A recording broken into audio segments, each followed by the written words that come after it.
Back ఛత్తీస్గఢ్లోని అబూజ్బట్ అడవుల్లో నిన్న జరిగిన ఎన్కౌంటర్లో 40 మంది మృతి చెందారు. బస్తర్ అడవుల నుంచి 40 మంది మృతదేహాలను స్వాధీనం చేసుకున్నట్లుగా పోలీసులు తెలిపారు. అయితే వాటిలో 31 మృతదేహాలను దంతేవాడకు, 9 డెడ్ బాడీలను నారాయణపూర్కు పంపించారు.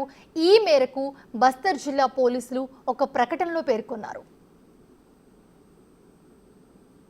3 अक्टूबर को अबूझमाड़ क्षेत्र जो कि जिला दंतेवाड़ा एवं जिला नारायणपुर का सीमावर्ती क्षेत्र है, जिसमें बड़ी संख्या में नक्सलियों की उपस्थिति की आसूचना प्राप्त हुई थी। इसी आसूचना पर से जिला दंतेवाड़ा से डीआरजी एवं बस्तर फाइटर तथा जिला नारायणपुर से डीआरजी और एसटीएफ का संयुक्त बल नक्सल गश्त सर्च अभियान हेतु रवाना किया गया था कि कल दिनांक 4 अक्टूबर को लगभग दोपहर के समय ग्राम थुलथुली के जंगल पहाड़ी क्षेत्र जो कि थाना बारसूर जिला दंतेवाड़ा तथा नेंदूर ग्राम के पहाड़ी जंगल जो कि थाना ओरछा जिला नारायणपुर के क्षेत्रगत आता है, दोपहर में नक्सली और पुलिस के बीच में मुठभेड़ हुई तथा कल शाम तक मुठभेड़ जारी रहा और मुठभेड़ समाप्त होने के पास आसपास के एरिया में सर्च अभियान चलाया गया। इस सर्च अभियान में कल रात तक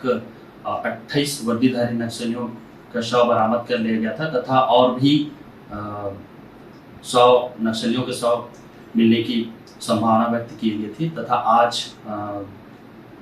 अभी तक कुल 31 वर्दीधारी नक्सलियों के शव बरामद कर लिए गए हैं। साथ ही साथ एलएमजी और AK-47 SLR इंसास तथा और भी अन्य ऑटोमेटिक हथियार बरामद किए गए हैं। अभी भी सर्च अभियान जारी है तथा आगे की जानकारी अपने तरफ से दी जाएगी।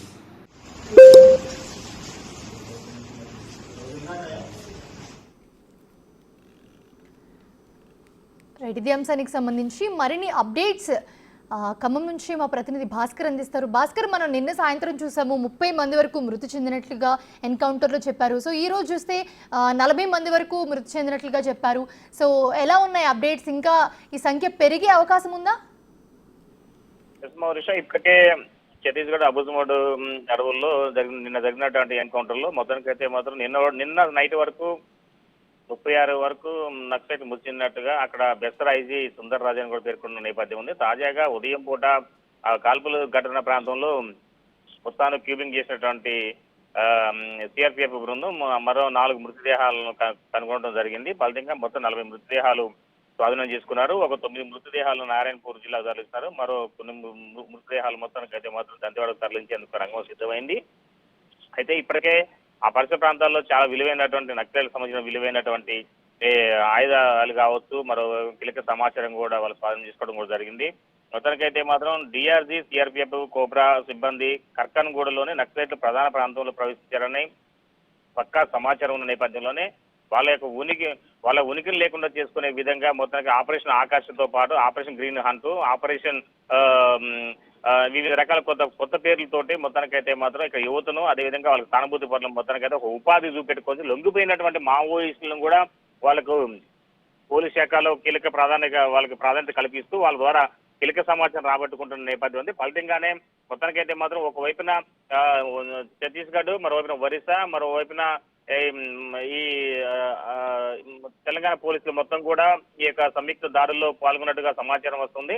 మొత్తానికైతే దీనికి సంబంధించి ఇప్పటికే ఈ యొక్క అబూజ్మాడ్ పరిసర ప్రాంతాల్లో మొత్తానికైతే ఎక్కడైతే ఎన్కౌంటర్ ఆ ప్రాంతం నుంచి మృతదేహాలన్నింటినీ కూడా చాలా వరకు స్వాధీనం చేసుకున్నారు. వాటన్నిటిని కాసేపట్లో ఈ దంతేవాడకు ప్రభుత్వ ఆసుపత్రి తరలించేందుకు కూడా రంగం సిద్ధమవుతుంది. అయితే భారీ కట్టుదిట్ట నడుమ ఇక ప్రభుత్వ ఆసుపత్రి దగ్గర 144 సెక్షన్ ఏర్పాటు చేసేసి మృతదేహాలను గుర్తించేందుకు గాను సంబంధిత అన్ని ఏర్పాటు చేయడం కూడా జరిగింది. ఫలితంగా చూసుకుంటే అంటే గంటకు ఉత్కంఠ పెరుగుతున్న నేపథ్యంలో ఇంకా మృతుల సంఖ్య పెరిగే అవకాశం ఉందనేది కూడా చెప్తున్నారు. మరోవైపు మరికొంతమంది ముఖ్య నేతలు కూడా ఇక దీంట్లో సంబంధించినటువంటి ఏది మనం మృతుల్లో ఉన్నట్టుగా మావోయిస్టులకు సంబంధించిన ముఖ్య నేతలు ఉన్నట్టు కూడా తెలుస్తా ఉంది. ఇప్పటికే ఆ ప్రాంతంలో ఉన్నటువంటి చాలా వరకు ఆంధ్ర రాష్ట్రానికి చెందినటువంటి వాళ్ళు కావచ్చు, తెలంగాణ చెందినటువంటి వాళ్ళు కావచ్చు, మరోవైపున ఛత్తీస్గఢ్ ప్రాంతం చెందినటువంటి వారు, ఒరిస్సా ప్రాంతం చెందినటువంటి ముఖ్య నేతలు కూడా ఈ చాలా వరకు కమలాసన్ టైప్ అనే పేరు వ్యక్తిగా అతను కూడా ఇటీవల కాలంలో అతనిపై కూడా ఒక 3 లక్షల నుంచి 8 లక్షల వరకు రివార్డు ఉన్న నేతలు కూడా ఉన్నట్టుగా పోలీసులు తెలుపుతున్న నేపథ్యం అయితే ఉంది. మరోవైపున చూసుకుంటే ఈ ప్రాంగణంలో ఏదైతే అబుజ్మడ పరిసర ప్రాంతం అవంతా కూడా మొత్తానికి నక్సలైట్కి ఆయపట్టుగా ఉన్నది. ఇప్పుడు ఆయపట్టు మీద ఒకసారిగా వాళ్ళు చేసేటువంటి ఆపరేషన్స్ సంబంధించి ఈ యొక్క సిఆర్పిఎఫ్ బృందం ఎక్కడికక్కడికే వాటిని తుత్తులు చేసుకుంటూ ముందుకెళ్తున్న నేపథ్యం అయితే ఉంది. మొత్తానికైతే మాత్రం నక్సలైట్లు కోలుకోనీయకుండా దెబ్బతీసే విధంగా ఈ యొక్క బెస్తర్ పోలీసులు కావచ్చు, బెస్తర్ ఫైటర్స్ కావచ్చు, మొత్తానికైతే మాత్రం అన్ని సిద్ధం చేసుకుంటూ మొత్తం ముందుకెళ్తున్న నేపథ్యం మొత్తానికి అబుజ్మడ్ అడవి మొత్తానికి జల్లెడబడుతుంది. ఇప్పటికే నాలుగు వైపుల నుంచి కూడా అబుజ్మడ్ పరిసర ప్రాంతం మొత్తానికి పోలీసులు తమ ఆధీనంలో తీసుకొని మొత్తం జల్లెడబడుతున్న నేపథ్యం ఉంది. మౌరీషా. Right, thanks for the updates Bhaskar.